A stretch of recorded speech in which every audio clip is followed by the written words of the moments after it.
provides the stretch of your backs and shoulders. And when you wear bunions and sleeveless tees, that is completely sexy. And even better when you're topless. And we can see your bare chest and your hip bones and the treasure trade. We are, I assure you, not thinking of prayer beads and breakfast cereals.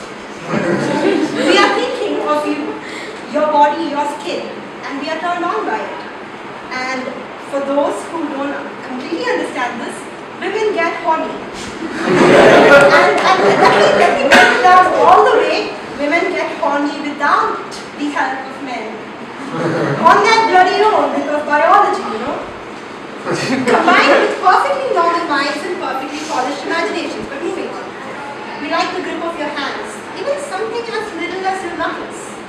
The turn of your collarbones, the width of your thigh, straining against your jeans. It doesn't matter whether we're lusting after a man or another woman. We lust after the same things. Our fires lit by the same show of skin and teeth and tongue and burns as brightly and proudly as yours as anybody's. See, we have our animals, women, and not cute little bunnies or kittens or hamsters or puppies, but big, ugly, gigantic, roaring, thirsting, lusting beasts that want the same as much, maybe even more, that are triggered by the same as much, maybe even more. And again, what is pitting the ferocity of various animals against each other? See, the difference lies in the separate worlds that we lived in, we continue to live in. Your beasts were fed and washed and pampered by firesides and presented with platters of good food and wine, while our beasts, our animals within, our human without, evolved over the span of centuries tied up in slaughterhouses. Have you seen the eyes of live animals in butcher shops? They have this look in their eyes. I think it's the only universally recognizable emotion. It's a look of complete and utter helplessness and fear. And it's the moment that changes the identity of the bearer of those eyes. Because in that moment, you would rather you weren't an animal. You would rather you were the manifestation, you weren't the manifestation of your DNA. Because in the world of strong and less strong, your magnificent intellect that's a shade brighter than light, an edge sharper than diamonds, is nothing in the face of brute strength. Because let's face it, that's what it comes down to, brute strength. More muscle density and bone weight, more physical strength. Thicker vocal cords, more masculine, more strength. And by the leap of reasoning that can only be credited to animals, more physical strength, more the superiority. So what if our bodies are built to outlive the bodies of men? So what if our hearts are more resilient to disease and degradation and does not give out under the extreme unimaginable duress that childbirth is?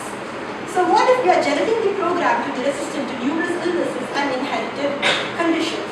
So what if we can support a constantly growing reach with our own body and energy for the better part of the year and for years more after that? The average man is physically stronger than the average woman. The average gorilla is physically stronger than a man and woman put together.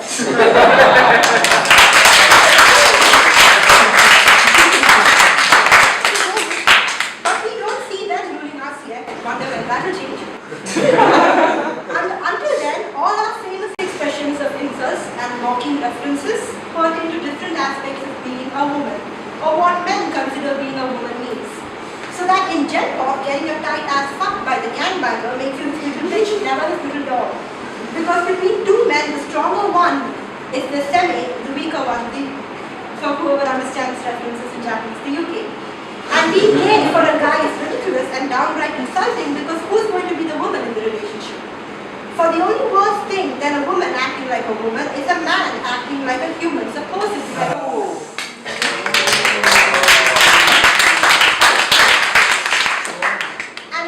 You cry like a little girl because little boys don't cry, they're born devoid of tear ducts. And you scream like a girl and you're a big fat cowardly pussy because pigs only ever come in brave, braver, bravest. And pink is girly and that's a bad thing, so that even a girl being girly is a bad thing. And you're a whore and a witch and those are insults, and someone calling you a pimp. And someone calling you a pimp is still insulting the person being pimped, not the pimping someone. Because with the wild two, female wild boar and female big cats are actually all cuddly and soft and cotton candy on the inside.